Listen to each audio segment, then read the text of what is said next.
l'habitude de voir un joueur calme, tranquille, serein, la force tranquille. Aujourd'hui, franchement, t'étais un peu énervé. Je sais pas qu'est-ce qui s'est passé. Mais, ton avis. Mais comme t'as dit, tu sais, tu me connais, je suis quelqu'un de très.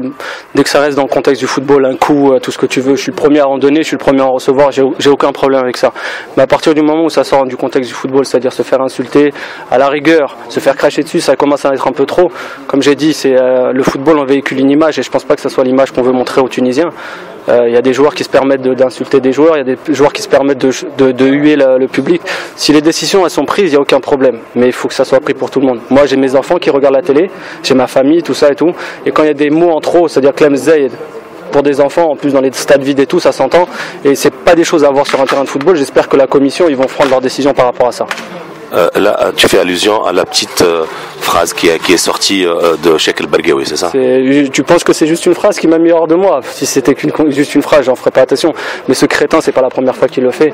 Pour moi, c'est un crétin parce que insulter un joueur, ça peut être quelque chose. Tu l'as jamais côtoyé en équipe nationale? Il est jamais Si, venu. je l'ai vu une fois, mais bon, tu sais, c'est tu apprends les gens seulement quand ils sont dans les difficultés. Je pense qu'aujourd'hui, c'est dans la difficulté.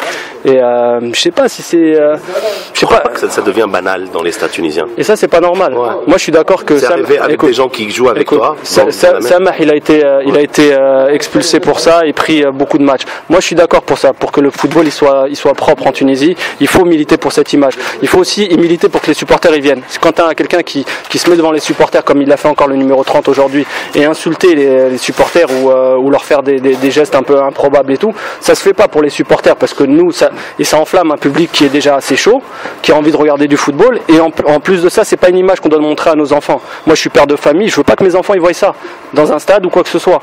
C'est une image que nous, les footballeurs, on véhicule une image en Tunisie.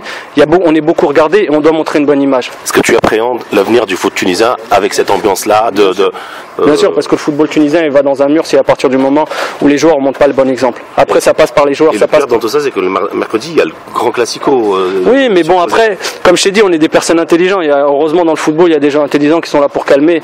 Moi, la première chose, si ça avait été dans un autre contexte que le football, je pense que ça serait venu aux mains, malheureusement. Mais aujourd'hui, ça reste dans un cadre du football, il faut quand même montrer une bonne image du football. Mais bon, voilà, c'est pas. Voilà, je pense qu'on a des supporters aussi intelligents, il faut tempérer la chose.